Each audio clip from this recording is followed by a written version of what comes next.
안녕하세요. 크립토튜브입니다. 이번 시간에는 여전히 꾸역꾸역 하고 있는 9개 코인을 한번 얘기를 드려볼까 합니다. 살펴보시죠. 중앙은행에서 유럽의 중앙은행에서 얼마 전이죠. 기준금리를 0.25%를 올렸습니다.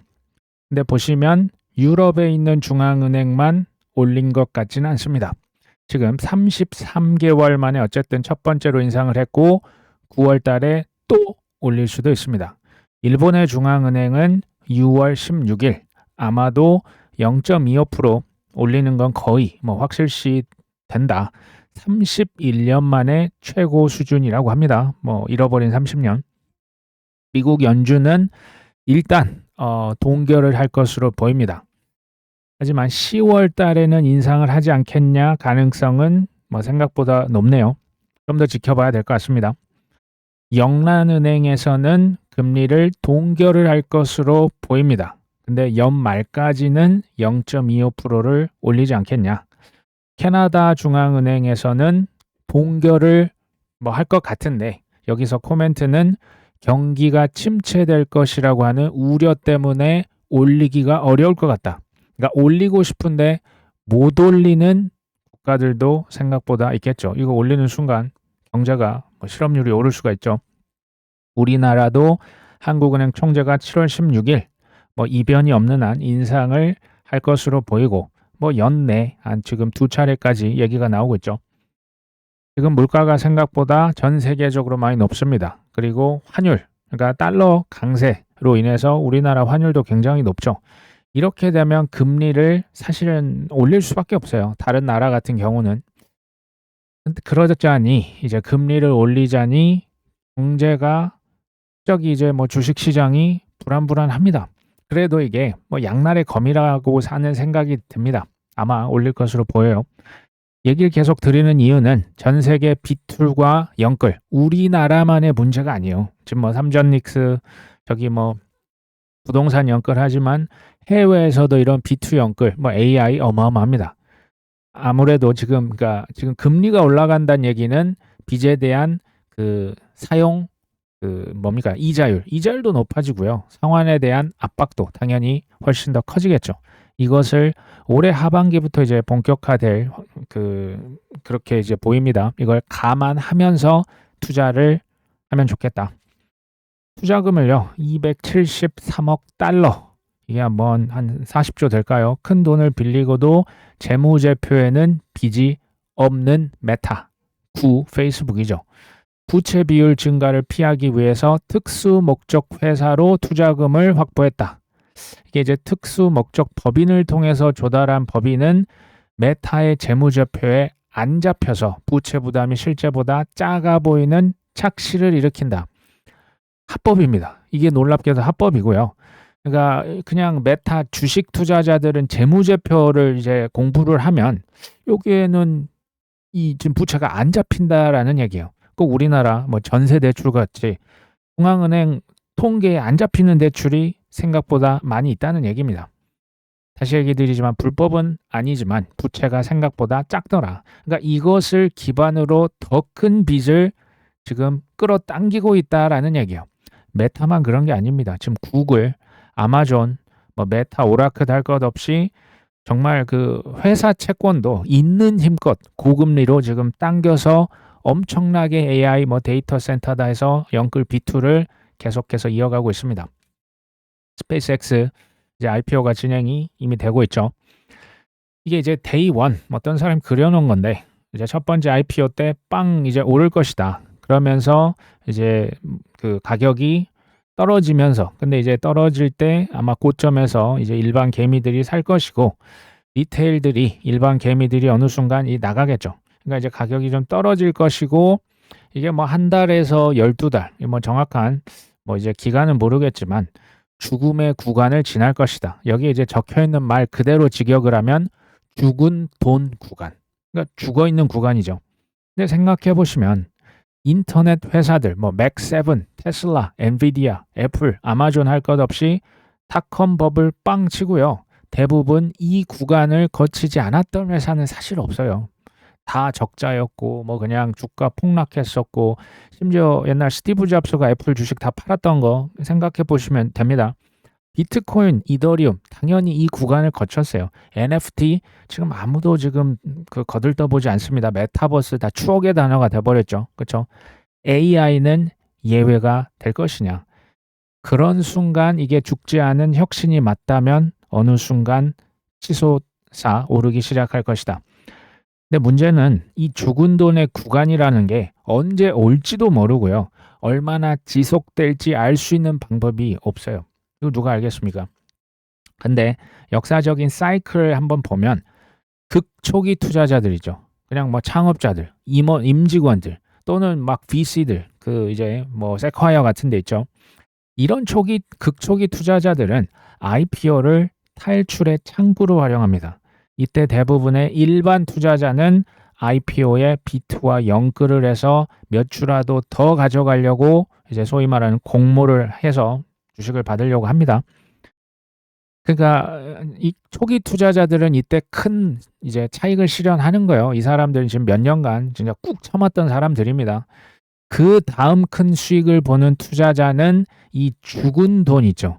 죽은 돈의 기간에 거의 끝자락에 큰 돈을 넣는 사람들이 그 다음에 또 큰 수익을 봅니다. 저는 뭐 스페이스X 굉장히 좋게 봅니다. 근데 6G가 전 바로 내년에 AI 데이터 센터가 내년부터 가동 저는 어렵다라고 보는 거예요. 그런 이 죽은 듯한 그런 구간, 너무 우리가 지금 빚을 너무 많이 투자했나? 사람들이 자각하는 타이밍이 저는 올 거라고 봅니다. 지금 저는 이 죽은 구간 있지 않습니까? 초우량 코인들도 죽은 듯한 지금 이 구간을 저는 지나고 있다라고 보고 있는 겁니다. 미국의 CFTC 위원장이 암호화폐 무기한 선물 거래를 해외가 아니라 미국으로 다시 가져오자, 도입하자라고 얘기를 했습니다. 무기한 선물과 같은 인기 있는 금융상품은 혁신적인 방식은 미국의 법과 규제 하에 미국 국민에게 우리가 제공해야 된다. 여기 지금 위원장이 하는 말입니다. 지금부터 주목을 할 수밖에 없는 섹터, 커질 수밖에 없는 섹터가 토큰화 주식입니다. 예전에 토큰화 채권이었는데 지금 뭐 주식이 미국에서 잘 나가다 보니 토큰화 주식이고요. 그 다음에 무기한 선물이에요. 원래는 뭐 바이낸스다, 저기 뭐 OKX다, 코인 거래소만 무기한 선물했는데 이거 이제 전통 거래소들이 이거 다 지금 같이 지금 뛰어들고 있습니다. 그 다음 잘 들어서 알고 계시는 예측 시장이요. 예측 시장은 지금 월드컵 이제 개막했죠. 이것과 함께 예측 시장 폭발적으로 전 세계적으로 커질 거라고 추정이 됩니다. CFTC나 SEC는 지금 한 목소리로 규제 풀자. 미국에서 지금 이런 것들을 활성화시키자라고 얘기를 하고 있습니다. 전통 거래소, CME, 나스닥, 뉴욕 증권거래소도 지금 무기한 선물 다 지금 뛰어들었거든요. 코인베이스, 크라켄, 바이낸스 뭐 원래부터 하고 있었죠. 여기에 탈중앙화 거래소, 뭐 하이퍼리퀴드, 아스터 같은데 지금 사실상 무제한 경쟁의 시대가 이미 펼쳐진 겁니다. 이 분야를 활성화시키려면 뭐가 통과가 돼야 될까요? 클래리티법, 지니어스법 통과는 필수입니다. 이게 통과가 안 된다? 미국에서 하지 말자라고 하는, 그러니까 제대로 된 제도화를 시키지, 이걸 이제 뒤로 미루겠다? 그럼 이거 유럽으로 가고 중국으로 갈 수 있다라고 생각하시면 됩니다. 갤럭시 디지털 뭐 리서치 총괄이 이런 얘기를 하네요.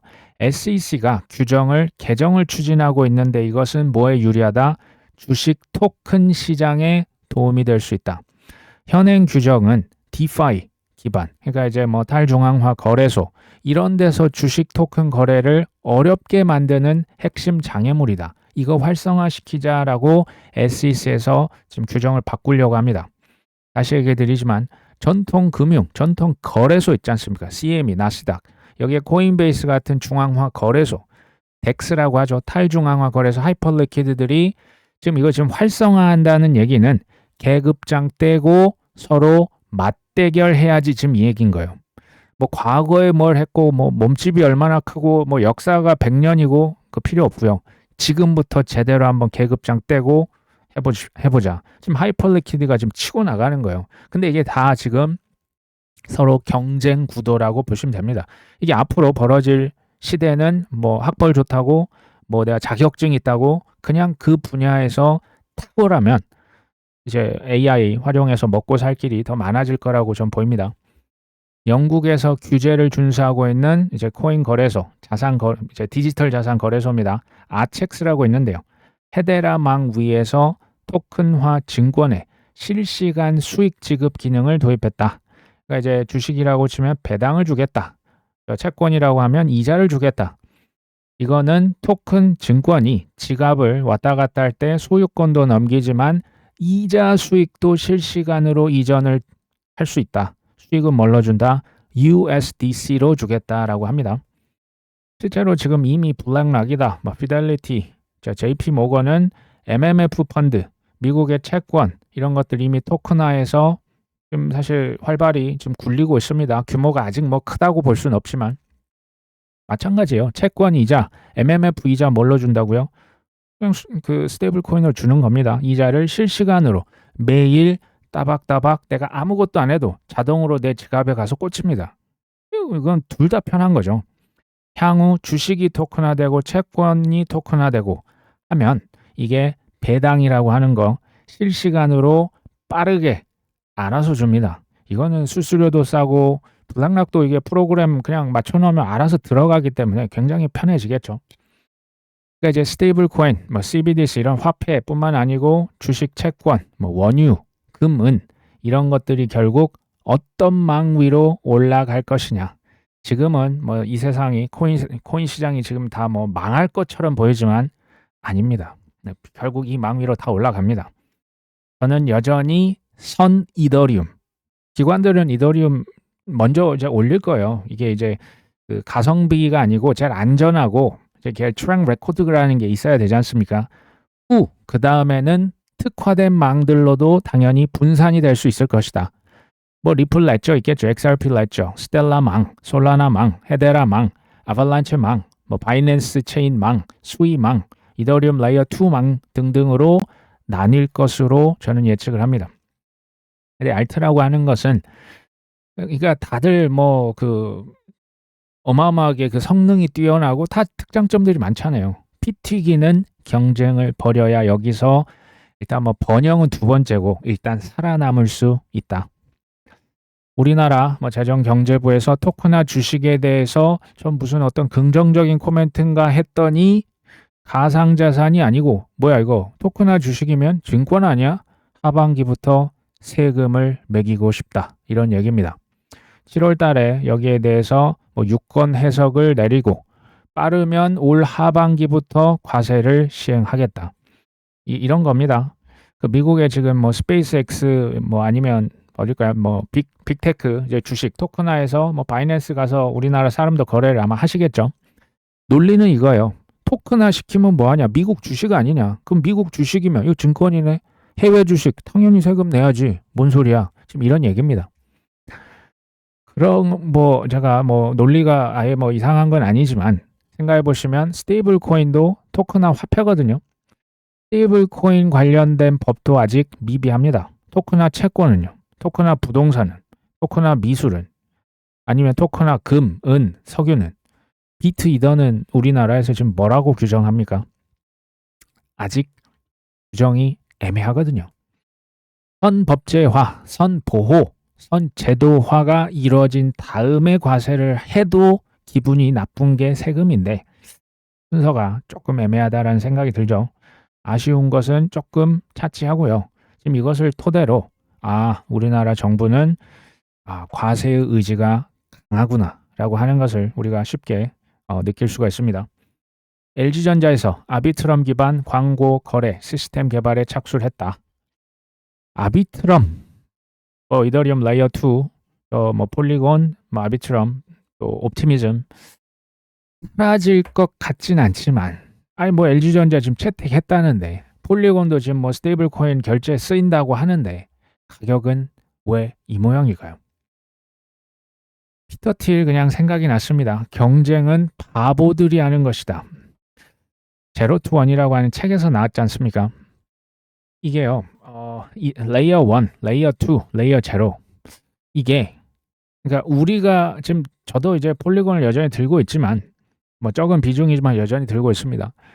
이게 그들 입장에서 한번 생각을 해보면 굳이 수십 개, 수백 개의 레이어 1, 레이어 2가 필요할까요? 대기업이나 국가 단위에서 뭐 무역을 하거나 전 세계 자산 토크나 뭐 금융거래 가장 많이 쓰는 게 뭐야? 지금 애들이 제일 잘 나가는 애들이 쓰는 게 1위가 뭐야? 가장 극강의 가성비가 1위는 뭐야? 그 다음에 가장 안전한 체인은 뭐야? 이런 식으로 사람들이 이게 어떻게 보면 혁신적인 기술인데 처음부터 막 저 작은 망을 쓰려고 하겠습니까?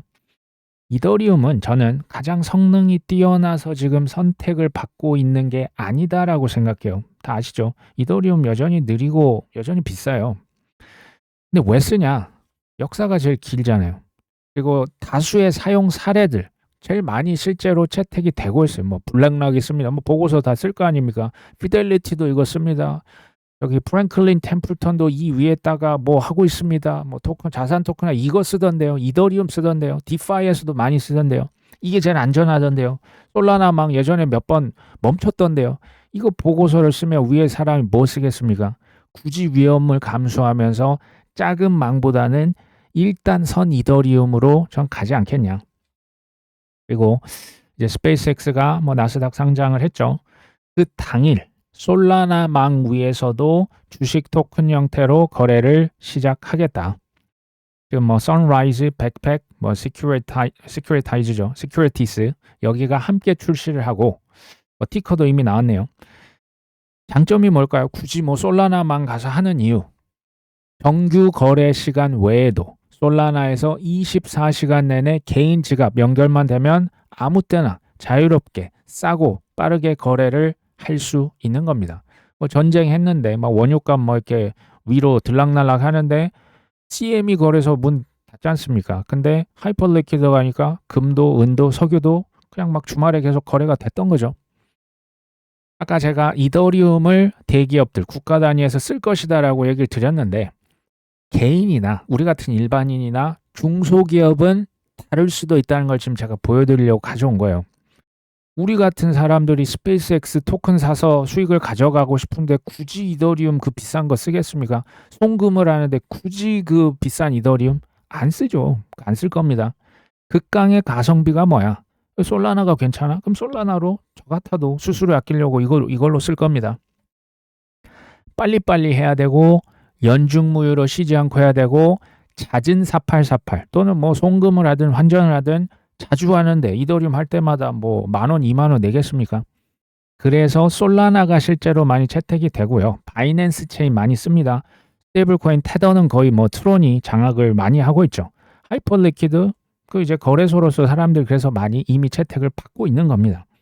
그러니까 좋은 코인은 시가총액이 일단 커야 돼요. 일단 커야 되고 이걸 유지를 해야겠죠. 유지가 된다는 얘기는 실제 사람들이 쓰면서 유틸리티가 계속 일어난다라는 얘기입니다. 그리고 투자 관점에서도 미국의 현물 ETF 또는 지수 ETF, 뭐 바스켓 어떤 것이든 들어가 줘야 돼요. 뭐 소수점 0.5%라도 들어가냐 안 들어가냐는 시간이 지나면 엄청난 차이가 전 있을 거라 봅니다. 아직 지수가 이제 막 지금 나오는 단계지 뭐 정착을 하거나 그런 단계가 지금 전혀 아닙니다.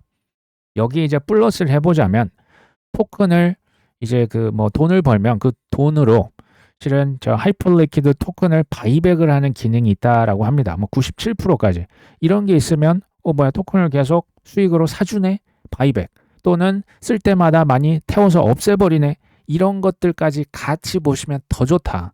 매출 수익이 실제로 크네. 그 다음에 월스트리트에서 큰 금융기관들이 실제로 이거 쓰고 있다. 이 위에다 스테이블 코인, 뭐 토크나 자산을 올렸다. 또는 AI가 친화된 망이더라. 또는 양자 내성. 이게 저는 이제 AI 친화 지금 니어 프로토콜 여전히 잘 들고 있고요. 양자 내성에서 지금 치고 달려가고 있는 이제 코인 중에 하나. 최근에 이게 이제 알고랜드입니다. 아직 가격에 제가 볼 때 뭐 반영이 제대로 된 것 같지는 않고요. 제가 ISO 2002도 이제 디지털 금융의 표준이기 때문에 그러니까 이것들을 다 갖추면 좋겠지만, 그러니까 이게 이제 그렇게 되면 또 개수가 너무 많아질 수 있으니까 줄여서 시총 큰 거, 실제 쓰는 거, 돈 벌고 있는 거 ETF가 들어갔거나 신청이 된 거, 제가 이렇게 그냥 줄여서 얘기를 드리고 있는 겁니다. 여전히 사고 있는 코인은 비트코인, 이더리움, XRP, 솔라나. 소액씩 그래도 물을 주고 있는 코인은 헤데라, 아발란체, 알고랜드, 인터넷 컴퓨터, 니어 프로토콜. 최근부터는 이제 얼마 전부터 니어 프로토콜 가격이 올라와서 이제 사진 않습니다. 근데 개인적으로는 웬만한 직장인분들, 사업하시는 분들 다 바쁘세요. 저처럼 이거 맨날 이거 막 들어가서 그 뭐 영상부터 백서 뒤지고 모든 영상 섭렵할 시간이 없으신 분들이 태반으로 제가 알고 있습니다. 그렇다면 비트, 이더, XRP, 솔라나만 공부하기도 저는 버거울 것이다 라고 개인적으로 생각을 합니다. 스페이스X IPO가 지금 뭐 전 세계적으로 이제 또 각광을 받고 있습니다. 당분간 이런 기사들이 쏟아질 것으로 보입니다. 극강의 포모를 전 세계에서 일으키고 있는데 스페이스X의 직원, 임직원들이 있지 않습니까? 100만 장자를 만들었는데 IPO 때문에 무려 4,000명이 100만 장자가 됐더라. 100만 장자를 하면 15억 이상이 되겠죠. 심지어 뭐 엔지니어까지는 알겠습니다. 근데 카페테리아, 식당 직원들까지도 주식을 받아서 100만 장자가 됐다는데 이 극강의 포모를 보여주는 한 단상이라고 보시면 되겠죠. 한국은 삼전 닉스지 않습니까? 어마어마합니다. 전 세계는 스페이스X IPO, 극강의 포모가 현재 진행형입니다. 아마 하반기도 이게 뭐 엔트로픽이나 오픈 AI 지금 뭐 뒤로 미뤄진다는 얘기가 있지만 어쨌든 이변이 없는 한 하반기도 계속 이어지지 않을까 생각을 해봤습니다. 기회비용이라고 하는 게 생각이 아예 안 나면 조금 이제 그거는 좀 어폐가 있지 않나. 근데 제가 이런 분도 있다라고 하는 것을 그냥 가져와 봤습니다. 어떤 사람이 있었는데 2011년 이제 그래픽 카드를 하나를 샀답니다. 근데 얼마를 줬냐? 비트코인 1,500개를 주고 그래픽 카드 한 개를 샀습니다. 이게 현재 시세로 하면 9천만 달러. 하나 1,400억 원을 주고 그래픽 카드 하나 딸랑 샀습니다. 지금 이 사람은 뭐 하고 있냐? 비트 이제 인슈어런스 보험업을 하고 있더라라고 합니다. 그래픽 카드 한 개에 지금 이 하락한 가격에 비트코인 1,500개, 1,400억을 줬다. 그렇죠? ምን 올까요? 이 사람 뭐 이게 우리가 남이라고 하니까 뭐 아쉽겠네 하고 넘어가는데 이게 나라고 하면 잠은 오겠습니까? 밥은 들어가겠습니까? 근데 저는요, 솔직히 기회 비용이라고 하는 걸 생각해 본 적은 솔직히 없습니다. 왜냐하면 저는 뭐 제가 뭐 AI 반도체 그때 내가 왜 못 들어갔지? 그 생각 자체를 해본 적이 없어요. 전 제가 잘 모르는 영역은 아예 안 합니다. 그게 저는 이제 내재화가 돼 있지만 저는 이런 생각은 한 적이 있어요. 고점에 조금 더 팔 걸. A다 제가 뭐 24년이었으니까 전량 매도. 솔라나 뭐 40몇만 원 넘어갔을 때 그때 팔았거든요. 앱토스는 전량 이제 잘 팔았습니다. 니어 프로토콜도 팔았는데 그때 좀 더 팔 걸 하는 생각이 저라고 해서 뭐 사람인데 이게 이런 생각도 안 들면 그건 저는 뭐 사람은 아니라고 봅니다. 요즘은 이거요. 과거의 우리의 실수들, 기회 비용이라고 하는 것을 그때 내가 금을 더 샀어야 되는데 은을 더 샀어야 되는데 지금 고점 대 반토막이거든요. 기다리면 기회가 실은 옵니다. 근데 막상 그 기회가 오잖아요. 좀 더 기다리고 싶은데 항상 뭐 그런 사람 심리가 그런 것 같아요. 저는 오히려 지금 내가 할 수 있는 최선은 뭐냐? 2011년 그때 뭐 비트코인 1,500개 이게 이 사람의 인생에 도움이 안 될 거예요. 지금 비트코인 뭐 이제 보험업체 차려서 누구보다 전 잘 할 수 있지 않을까 하는 생각이 듭니다. 크립토 이 사람 뭐 크리스라고 하는데요. 추정 자산이 수천억에 달합니다. 뭐 최소 한 1,500억 이상이 될 것으로 보이는데 이 사람이 뭐 크립토 현물도 있고 뭐 선물도 하면서 뭐 슈퍼카가 어마어마합니다. 뭐 요트도 있고 두바이에 사는 사람인데 이 사람이 최근에 뭐라고 하냐? 지금 모든 사람들 뉴스 차트를 봐도 99%가 부정적인 얘기만 하더라. 그들 대부분이 뭐라고 하냐? 26년 10월 달에 바닥 찍겠네 이렇게 얘기를 한답니다. 쉽게 말하면 4년 주기 10월에 꼭지 1년 지나서 10월에 바닥 이렇게 다들 얘기하던데. 근데 이 사람은 어쨌든 큰 부를 잃었던 경험이 있죠. 이 사람은 뭐 직관적인 얘기를 하는 거예요. 그래서 나는 지금부터 불리시한 느낌이 이제 뭐 곧 있으면 오를 것 같은데 이런 얘기를 하는 겁니다. 사실 작년 10월 달만 해도 99% 낙관적이었잖아요. 그때 뭐 그런 거 있지 않습니까? 뭐 10월 달 뭐 날아가고 11월, 12월 결과는 어떻게 됐습니까? 작년 4분기에 대폭락이 나왔죠. 이건 뭐 역대급 폭락인데 저는 이제 소위 말하는 전통 금융 입장에서 이 정도 정말 그 찻잔만한 너무나 이 시총이 작잖아요. 이 정도 이렇게 쓱 빼는 거는 그렇게 어렵다라고 좀 안 보여요. 그렇게 보진 않습니다. 그리고 지금 법도 지금 뭐 완벽하게 지금 뭐 법이 규제가 다 들어가 있는 상황이 아니거든요. 지금은 어떻습니까? 99%가 비관적이에요. 이유를 말해봐. 지금 코인을 사면 안 되는 이유? 진짜 웬만한 분은 10가지를 술술술술 얘기하실 거예요. 야, 인플레이션 봐라. 전쟁이 지금 끝난 게 맞냐? 뭐 입법이 지연돼. 유동성은 말라붙었고. 지금 AI로 가지 누가 지금 코인을 사냐부터 해서 뭐 금리가 오른다. 술술술 나오겠죠. 99%가 비관적이지 않습니까? 결과는 어떨까요? 정말 4년 주기 그대로 올해 10월 달에 바닥을 찍을까요? 이게요. 우리의 마음이 불안할 때는요. 한번 모든 경우의 수를 한번 생각해 보세요. 그러니까 우리 마음이 두려운 것은 그 두려운 것을 두려움 그 자체로 불확실하게 내버려 두시니까 불안한 거예요. 보십시오. 바닥을 만약에 이미 찍었다. 아니면 곧 찍을 것이다. 걱정할 필요 없는 거죠. 그렇죠? 이건 걱정할 필요가 아예 없는 겁니다.